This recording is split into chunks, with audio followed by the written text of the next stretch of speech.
محترم ناظرین کرام، ایک مسئلہ بارہا درپیش ہوتا ہے، وہ یہ ہوتا ہے کہ نماز میں لقمہ دینے کا مسئلہ۔ امام صاحب بعض اوقات قرات میں بھول جاتے ہیں، بعض اوقات رکعت میں بھول جاتے ہیں۔ مثال کے طور پر وہ تیسری رکعت میں بیٹھ گئے، قعدے میں نہیں بیٹھنا چاہیے تھا۔ اب لقمے کا کیا ہو؟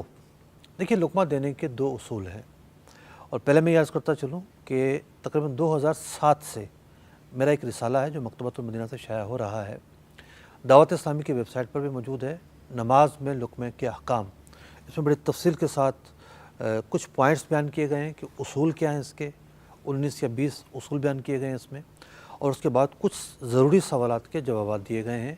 تو ویسے تو تفصیل کے لیے رسالہ پڑھنا بہت مفید ہوگا۔ خلاصہ میں یہ عرض کرتا چلوں کہ لقمہ دینے کے حوالے سے ایک بنیادی پہلو یہ ہے کہ لقمہ بر محل دیا جاتا ہے، یعنی جہاں موقع اور محل موجود ہے وہاں دیا جاتا ہے، جہاں اس کا محل ختم ہو گیا وہاں نہیں دیا جاتا۔ جیسے امام جو ہے وہ نماز میں بھول گیا ہے، قرات کے اندر بھول گیا ہے، تو قرات میں تو اس نے واجب ادا کر لیا ہو نہ کیا ہو، قرات میں پوری قرات لقمہ دینے کا موقع اور محل موجود ہے۔ بعض لوگ سمجھتے ہیں کہ جی 2 آیتیں پڑھ لی، 3 آیتیں پڑھ لی، اس کے بعد نہیں دے سکتے، ایسا نہیں ہے۔ قرات میں جہاں بھی بھولا ہے لقمہ دیا جا سکتا ہے۔ اب ہم آ جاتے ہیں انتقالات کی طرف، یعنی جو مومنٹ ہے۔ لقمہ دینے کی 2 جگہ ہوتی ہیں، ایک قرات اور دوسرا مومنٹ، رکوع سے سجدے کی طرف جانا اور رکعت سے قیام کی طرف آنا، قیام سے رکوع سجدے کی طرف جانا۔ یہ جو مومنٹس ہیں، یہاں پہ اگر تو امام کو لقمہ دینے کا محل ہے، مثال کے طور پر امام ابھی بیٹھا ہی تھا اور جو واجب ہے وہ ترک نہیں ہوا تھا، تیسری رکعت میں وہ بیٹھا ہی تھا، کسی نے لقمہ دے دیا تو اس کا لقمہ دینا بر محل ہے۔ لیکن اگر امام جو ہے وہ واجب اس سے ترک ہو چکا ہے، مثال کے طور پر وہ کھڑا ہو گیا ہے، قاعدہ اولیٰ جو ہے نا اس نے نہیں کیا، وہ کھڑا ہو گیا ہے۔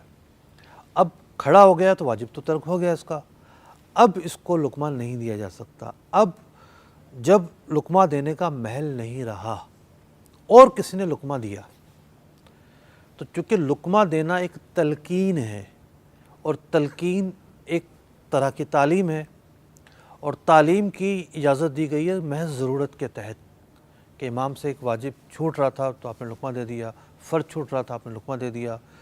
جب وہ موقع ہی نہیں رہا، اب آپ اگر تلقین اور تعلیم کریں گے تو تلقین اور تعلیم کے لیے نماز جو ہے اس کا موقع نہیں ہے۔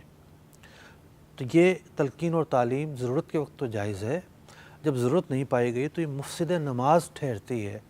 تو جب آپ بے محل لقمہ دیں گے تو بے محل لقمہ دینے کی وجہ سے لقمہ دینے والا نماز سے باہر ہو جائے گا۔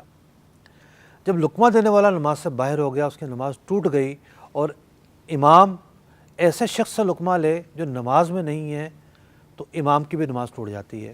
اب مثال کے طور پر قاعدہ اولیٰ امام بھول گیا، کھڑا ہو گیا، اب کھڑا ہو گیا تو لقمے کا محل نہیں تھا، اب کسی نے لقمہ دیا، لقمہ یہ تھا بے محل میں، لقمہ دینے والے کی اپنی نماز ٹوٹ گئی۔ اب اگر امام نے لے کر بیٹھ گیا تو امام کی اپنی نماز بھی گئی، امام کی گئی تو سارے مقتدیوں کی گئی۔ تو یوں لقمے کے جو مسائل ہیں وہ بہت زیادہ احتیاط طلب ہیں، اس میں ہمیں جاننے کی حاجت ہے کہ کب ہمیں لقمہ دینا ہے، کب نہیں دینا۔ امام کے لیے بھی یہ ضروری ہے کب لقمہ لینا ہے، کب نہیں لینا۔ عام طور پر تراویح میں لقمہ دیا جا رہا ہوتا ہے، اس کا تعلق تو زیادہ تر لقمہ تراویح میں قرات پہ یا سورتوں پہ دیا جا رہا ہوتا ہے، لیکن رکعتوں کو بھی مسائل ہو جاتے ہیں۔ تو یہ جو رسالہ ہے اس کا آپ ضرور مطالعہ کریں، ڈسکرپشن میں بھی یہ لنک موجود ہے، وہاں سے بھی آپ ڈاؤن لوڈ کر سکتے ہیں۔ آپ امام ہیں یا مقتدی، کبھی نہ کبھی لقمہ دینے کا موقع آ جاتا ہے، تو اس کے مسائل کیا ہیں، اس کی بنیاد کیا ہے، کب دے سکتے ہیں، کب نہیں دے سکتے، یہ رسالہ اللہ نے چاہا تو آپ کی تشفی کرے گا۔ اللہ رب العزت ہمیں اپنی نمازوں کو بچانے کی توفیق عطا فرمائے، نمازوں کو صحیح ادا کرنے کی توفیق عطا فرمائے، آمین، بجاہ النبی الامین صلی اللہ تعالی علیہ وسلم۔